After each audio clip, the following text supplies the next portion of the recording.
Back in the Marriott Center. Tim, first off, welcome to Provo. What are you looking forward to in tonight's matchup the most? Well, forget the welcome. I've been here for 5 days now. I just applied for my I just applied for my driver's license this morning. I'll never forget. I watched Super Bowl 58 in my hotel room, and everyone's been so nice. But I have to disagree with you guys.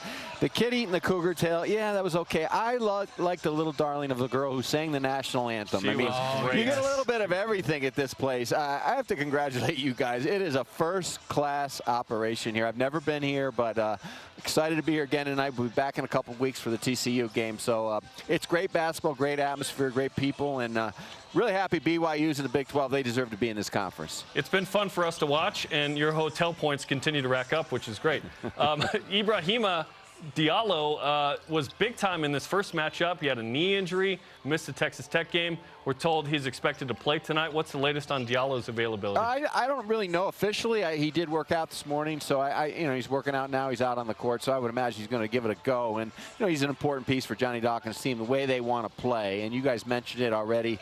The first game was a muck-it-up type game, and I'm sure tonight that's what they'll try to do again. That's what Johnny's teams do. They've always been very good defensively, going way back to when he was even a coach at Stanford. I mean, he's going to recruit long, tough athletes. He demands it. He comes from the Coach K tree. It's about defense. So he's going to try to make it a half-court game. And then on the other hand, we talked to Mark Pope earlier today. It's about pace for them. I mean, they won the other night. It was amazing to me. They were horrible from the foul line. They didn't make threes. They got out-rebounded, and they still won. So that's a mark of a good team, in my opinion, because those are big areas where they usually excel, but they didn't. And Kansas State did a good job, but BYU turned them over. And you guys also spoke about their underrated defense.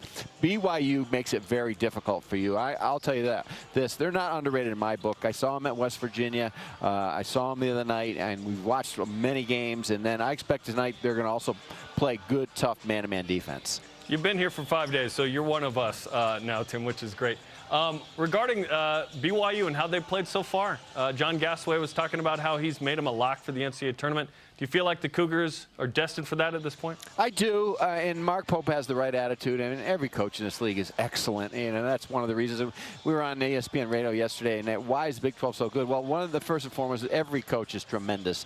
It's just tremendous coaching, and when you bring that up to Mark, he doesn't want to hear it. No coach that understands the way this works wants to hear it, because I've seen it before, guys. If you let your team take the eye off the ball and start reading the brackets, and Gasaway and Joe Lenardi, and there's like 50 of them now, bracketologists, and the kids are all, the young men are all on the internet. They're all reading about themselves. They're all dreaming of March Madness, and as every day you get closer to March Madness, you start thinking about it, but you cannot let your team get caught up into that, because if you take your foot off the gas, you could very easily go into a 5-game losing streak in this league, and then now you're in trouble. Now you're on the bubble. Now you're fighting for your life, and you're trying to get your confidence back, which you've lost in the meantime. So I don't think that'll happen with BYU. I think they have too good of a coach, a guy who's too mentally into the whole. He's been through this before as a player, as a coach. He's not going to let his team think about the NCAA tournament. He also said, hey, had some great points to us today. He said,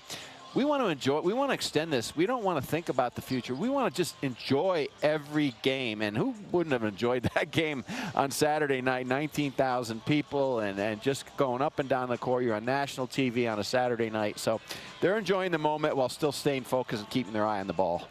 Tim, great stuff. We appreciate it. Have a great call on Big 12 Now on ESPN+, and we'll see it. We'll be on at halftime. You'll be on in the game. It'll be a great show. All right, guys. Thanks for having us. Thanks, Tim Welsh, the analyst on the broadcast.